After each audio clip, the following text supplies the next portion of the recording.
Ouais. Je veux te dire. Il adore ça. Mon texte, comment ça va? Ça va super bien. T'as l'air en forme, en tout cas. Ça va super bien. Moi, je fais mes one-man shows toujours. Bah, c'est le one-man, tu sais, c'est la télé. Ils sont venus chercher un mec de one-man. Moi, je continue les one-man.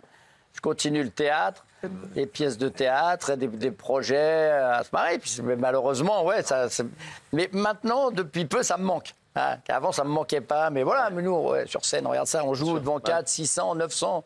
Ouais. Voilà, c'est la belle vie quand même. Les gens qui te voient, ils te parlent toujours de la télé?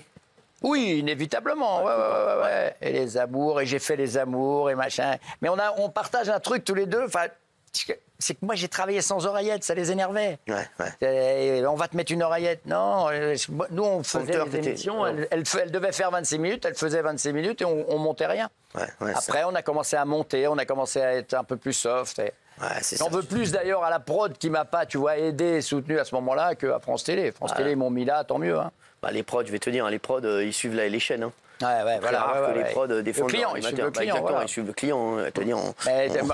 Mauvaise pioche, hein, parce que regarde après, je trouve qu'elle manque cette émission. Moi, j'adorais. Ça manque les amours, les gens, parce qu'il y a une évolution du couple inévitable en ce moment. Bien sûr. Ouais. Et on l'a pas cette évolution du couple. On l'a pas. Moi, le jour où tu me feras un amour avec Gilles Verdez et Fatou, alors là, je peux te dire, je peux te dire que là, je serais heureux. Est-ce que vous avez des questions à poser? Parce que Tex, c'est vrai que il y a eu cette blague. En plus, cette blague, c'était sur ce plateau. T'étais invité de Julien Courbet. Je me rappelle, sur C'est que de la télé, t'as fait une blague qui a suscité une polémique.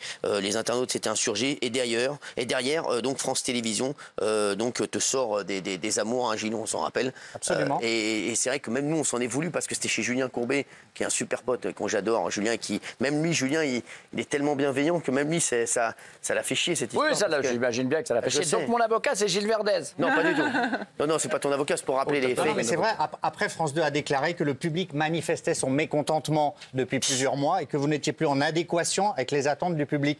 Et vous avez déclaré que ce qui vous a fait peut-être encore plus mal, c'est que vous avez attaqué en justice et que vous avez perdu en justice.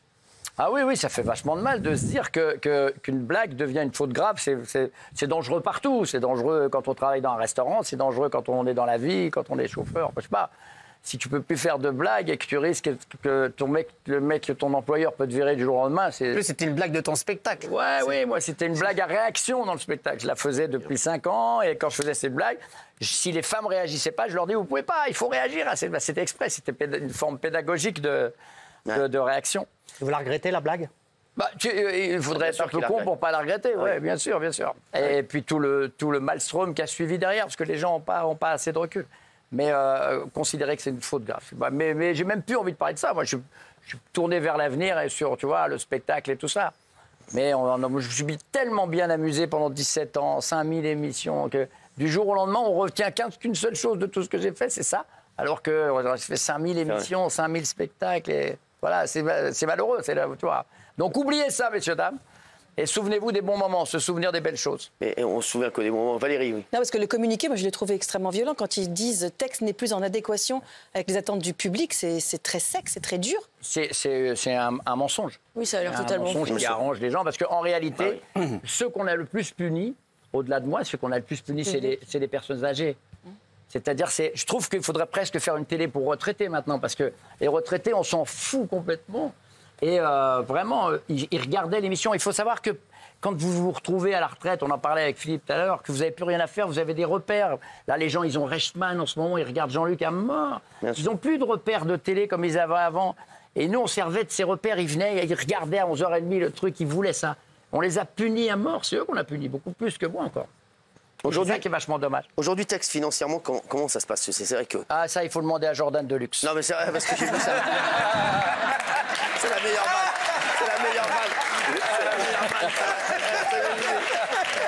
Je m'exprimais pas. C'est la meilleure balle. On fera pas mieux. Jordan Deluxe, c'est vrai que Jordan Deluxe, il connaît le compte en banque de tout le monde. C'est un truc de fou. Non, mais c'est vrai parce que justement, c'était chez Jordan. Jordan, il sait combien il y a de kilomètres au compteur de ta bagnole. Non, mais je te jure. Le chiffre. Et c'est vrai que. Alors, on va regarder la vidéo de Jordan Deluxe. Hein, regardez, parce que c'est énorme. Je te jure, c'est énorme. Regarde. Derrière, toujours là. C'est plus du tout la même chose. Vous avez divisé votre salaire par combien? Par 3? La première année, j'ai divisé par 2. Et la deuxième année, j'ai quasiment divisé par 10. Vous avez divisé votre salaire par 10? Ouais. Il est malheureux. C'est dommage parce que même lui, il est malheureux. On sent qu'il est La tête de malheureux. Jordan à chaque fois. non, mais c'est vrai que... Non, mais qu'est-ce que vous dites de ça?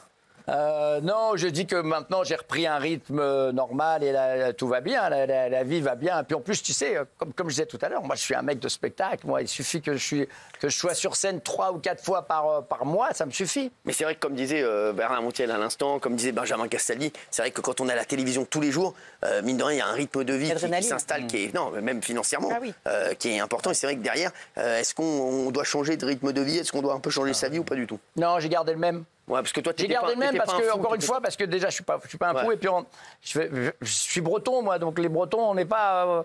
On n'ouvre pas les vannes comme ça. Hein. L'écluse, c'est quand le bateau il passe. Sinon, les péniches, Chambon, chalut. Voilà. Alors, moi, j'ai vendu les 2 Porsche. Et j'ai acheté une Renault 8. Je vais en vendre une pendant que tu... Non, c'est vrai, quoi, c'est vrai. J'avais une Porsche à Paris et une Porsche au Pilat. Et j'ai vendu les 2. Vous savez, dans ces cas-là, il peut y avoir la bouffe, les restaurants finis. Ah ouais. Ah mais oui, ben forcément, vous n'avez pas d'argent.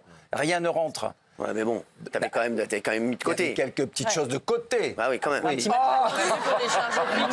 C'est sûr, non mais... J'ai créé une cagnotte litchi, ne riez pas. Ah non, mais c'est vrai. Mais non, j'avais énormément mis de côté. Mais quand même, du coup, tu changes tout. Tu vois, et puis j'aurais eu honte de rouler en Porsche. Combien tu gagnais par mois à l'époque?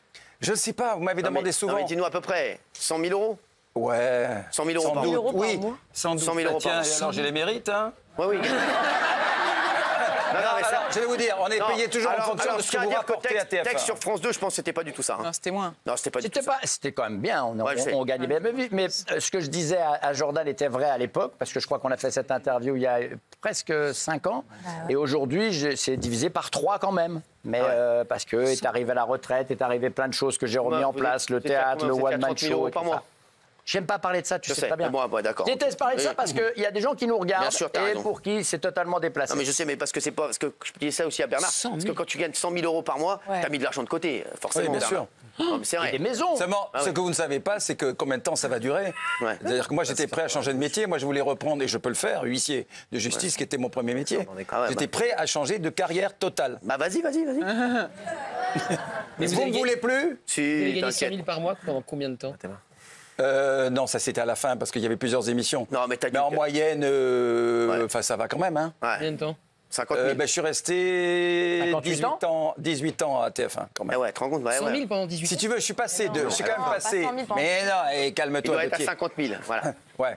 50 000 en moyenne. Ouais, Pendant 50 000 en 18. moyenne. Parce qu'en fait, je suis passé de FR3 à Aquitaine à l'époque, de 400 balles à 800 balles par mois, 800 francs. Oui. J'ai payé à peine mon loyer. Et je suis passé direct à TF1 à 50 000 balles, grâce à Pascal Brugno qui m'a donné ma chance la première fois. Ah ouais, non, mais c'est ça. Non, il a gagné 1 million. Donc ça fait quoi? Ça fait... Aucune idée. Si. Vous êtes bon en calcul. Ouais, bah je les ai, les calculs, je peux te dire. Et c'est encore les tarifs en application? Quoi? C'est encore les tarifs en application? C'est pas le moment de demander une augmentation. Ah ouais, mais une autre vidéo de Jordan, parce que regardez, on adore les vidéos de Jordan, c'est pour Tex que je fais ça, je crois qu'il est fan. Ah bah c'est mon préféré. Ah, mais j'ai tout perdu. Vous avez tout perdu. J'ai tout perdu et comme un bon breton, j'avais mis de l'argent de côté. Vous aviez mis combien de dans le côté? félier, j'avais mis un peu de côté. J'avais acheté un peu des appartes et tout ça. Et puis je pense que d'année en année, je vais revendre des appartes, puis je vais vivre là-dessus. Mais c'est redoutable ce que je veux dire, mais faut compter que sur soi. Voilà. L'échec du procès, c'est encore pire que d'être viré, parce que ça veut dire que ceux qui te virent pour une raison que moi je trouve déplorable, c'est-à-dire qu'un humoriste qui fait une blague à la télé, on le vire, et tu comprends pas, et que le jugement de cour te dit non mais ils ont eu raison de vous virer et vous aurez walou, nada, zobé, zobé, one ken zobé, c'est redoutable.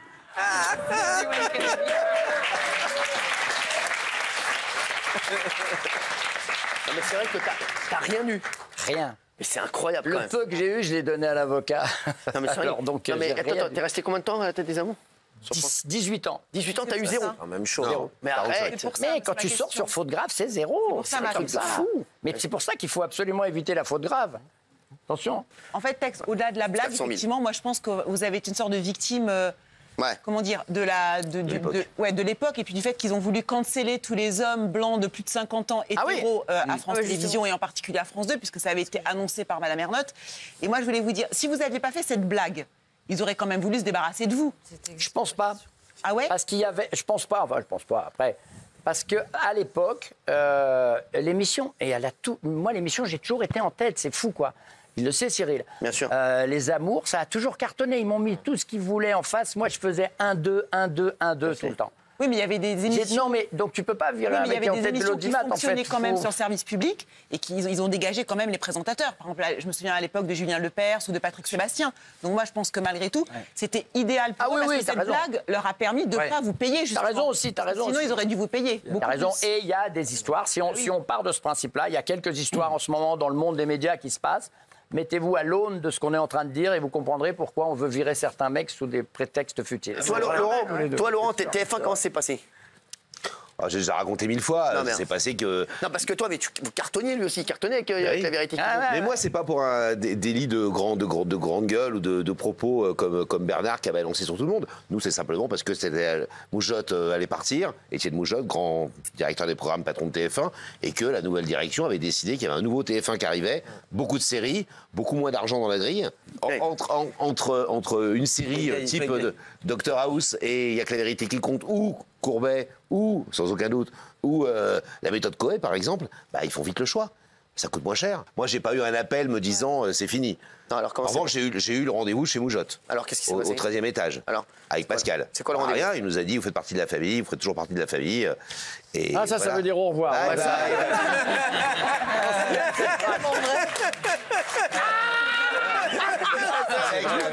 Avec la sympathie. C'est bon, on l'a dégagé. Mais vous êtes dit quoi? Vous êtes dit on va rebondir? On s'est dit la vie continue. Non, vraiment?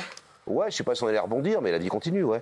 Moi, ce qui me gêne un tout petit peu, pardon, juste, je vais dire un truc, mais je le dis souvent, ça, parce que tu viens de dire un truc assez juste tout à l'heure, tu dis, c'est toujours gênant vis-à-vis des gens qui nous entendent. Ouais. Et franchement, je trouve ça un peu complexe d'expliquer que tu as gagné autant de thunes, que tu faisais du divertissement. Hein. Je sauvais pas des vies, je conduisais pas des avions, je n'étais pas chirurgien cardiaque pour les gosses, j'étais animateur à la télé. Ouais. Et quand tu vois les sommes de 50, 100 000, 80 000 et tout par mois, bah, c'est un peu compliqué d'expliquer aux gens qui nous regardent et qui sont tendus à la fin du mois que tu as gagné autant d'argent et quelque part, il y a un côté presque un peu insolent. Et de te plaindre, exactement. Et tu viens de plaindre aujourd'hui. Bah, si tu savais, toi, Cyril, combien de fois j'ai dû expliquer à des gens même du métier, vis-à-vis des sommes qu'on te donnait, combien coûtait la production des temps d'antenne que tu fais.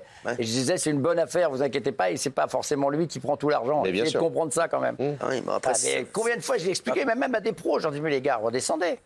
Quand on vous donne 25 000 euros pour faire une émission d'une demi-heure, tu crois qu'il va te rester combien? Bien sûr, puis c'est fou. Et tu sais combien ça me coûte tout ça à la 5e? Tu sais combien ça me coûte tout ça, mon texte? Maintenant, mais toi, t'as rentabilisé avec le temps, c'est ça aussi. Non, mais bon, mais quand même, il me coûte de l'oseille quand même, je te le dis, mon texte. Avec le temps, ils s'en iront tous. Je te le dis, mon texte, je te dis quand même, mon texte. Oui, Gilles, qu'est-ce qu'il y a? J'ai une question pour Philippe, parce que vous m'avez inquiété avec votre arrêt, là. C'est-à-dire qu'aujourd'hui, on ne peut plus être Philippe Candeloro à la télé, c'est fini. J'ai l'impression, quand même. Déjà, il y a la vanne, la façon dont on a été éduqué. J'ai 52 ans, j'ai été éduqué avec des blagues potaches toute ma vie, on se marie avec tout ça, et aujourd'hui, en fait, on essaye de nous retirer notre ADN. Et ça, c'est vachement compliqué, parce que moi, je raconte des blagues à la con à mes filles à la maison pour voir si ça passe, tu vois. C'est un carnage. Elle me défonce. Ah oui. Nos enfants, ils nous défoncent. Hein. Elle me dit, mais non, ça papa, tu ne peux plus dire ça, c'est fini. Mais on vous a convoqué en disant maintenant... Non, moi c'est Philippe. Bon, ce soir, tu te lâches, hein, mais fais gaffe quand même. Ouais. Donc du coup, t'es moins vaillant. Puis de toute façon, on sait très bien qu'aujourd'hui, tu ne peux plus faire un compliment sur une patineuse, par exemple. On peut dire qu'elle a des superbes jambes, indépendamment qu'elle est très bonne sportive. Ouais. Bah, ça passe plus aujourd'hui. Je trouve ça débile. C'est fou. C'est fou. On est quand même dans un pays, les trois mots, c'est liberté, égalité, fraternité. Ouais. Et cette phrase, tu peux pas dire ça, elle n'est pas inclue dans le mot liberté. Je suis d'accord. Voilà. On peut applaudir, si vous voulez. C'est la liberté. C'est la liberté. Qu'est-ce qui t'a appelé? C'est la production qui t'a dit on va pas continuer? Ils ont fait venir un mec en moto. Non. Il m'a donné une lettre. Je lui ai dit, tu fais de la moto, toi? On travaille demain. Il lui dit, lis la lettre pour savoir si tu travailles demain.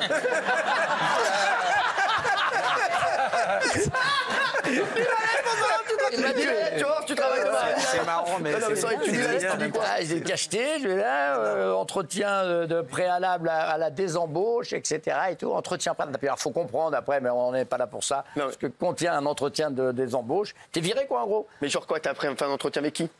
Bah, tu fais un entretien après pour essayer de te défendre, mais il faut surtout pas te défendre parce qu'au procès, on va tout ressortir ce que tu as dit. Ah ouais, non, mais t'as dit, mais je vous ai parlé de bonne foi à des gens de bonne foi. Non, non, non, vous avez quand même dit cette phrase et ça te retombe dessus. Donc, mais c'est quoi? C'est la DRH de France Télé qui t'a reçu? Ah non, c'est que la prod. Ah ouais? Ah, c'est que la prod. Moi, j'en veux plus à la prod, encore une fois, qu'à Français. Moi, à France Télé, j'ai été invité à présenter cette émission par Michel Cotta. Ouais. Et je remercierai jamais assez Michel Cotta. À l'époque, elle était directrice des programmes. Mais après, ceux qui sont arrivés, je les connaissais pas. Ouais. Voilà. Et donc, ouais, t'as fait un entretien, ils t'ont dit, ouais, pourquoi t'as fait ça? C'était quoi l'entretien? Ah, ils ne demandent même pas pourquoi, t'es déjà viré à l'entretien. Et t'es censé te défendre. Mais si tu te défends, ça se passe comme ça, la procédure française. Si tu commences à te défendre, tout ce que tu vas être dit, c'est enregistré, noté. Il y en a une, elle note tout en sténo. Ah ouais. Et on va te le ressortir phrase par phrase, quitte même à te débouter. Tu dis, bah oui, mais ça, c'était l'entretien pour me défendre. Non, mais vous avez quand même dit ça. Et boum, ça te retombe dessus, c'est une folie. C'est-à-dire que quand tu es condamné, c'est mort. Quoi. Ah, c'est ouf. Enfin, je ne vais pas relancer le débat sur la justice, mais moi, j'ai été baisé, vraiment. Ah ouais, ah, vraiment. Non, non, mais... Et ça fait pas du bien? Non, bah oui, je te confirme. Bizarrement. Quand on veut pas. Et quand il dit une petite deuxième, non, je vais dormir maintenant. Non, mais c'est vrai que c'est un truc de fou. Et ouais, si tu t'y attendais ou pas à perdre le procès? Non. Ah non, le procès, j'étais même sûr de le gagner, c'était fou. Ouais, c'était complètement fou. D'ailleurs, quand il y a eu des négociations et tout, je dis non, on veut rien, nous, on veut juste gagner le procès. Ah bah non. Ah, on vous a proposé de négocier avant, c'est vous qui avez voulu aller Je trouve que c'est assez compliqué, ça va emmerder les gens, donc on va pas parler de ça. Mais non, j'étais sûr que ça allait passer. C'est incroyable de se dire déjà la faute grave, c'est fou. Je sais pas où il la trouve, en vrai. En droit du travail. Elle n'est même pas sur la chaîne. Et je rencontre une femme qui me dit, mon mari était directeur d'école, directeur de collège. Il a fait une blague à une collègue dans la foulée de ce que vous avez fait et il a été viré lui aussi. Non. C'est-à-dire que j'ai servi à faire en sorte que dès qu'un mec faisait une blague, on pouvait le virer. Ça a servi de jurisprudence, c'est chiant.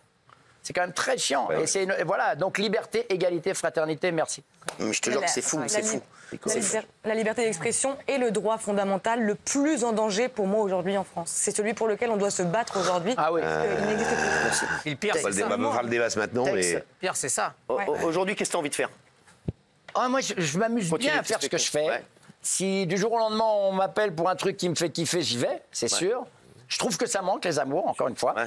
Et puis, mais le théâtre, ça m'éclate. C'est vraiment, moi, je vais faire une adaptation là, du Dîner de cons avec des potes dans le Sud. Là, on va tourner ça avec mon pote Anthony. Ça m'éclate, ça. Tu as travaillé avec Arthur, toi, comment tu t'entends avec lui, là?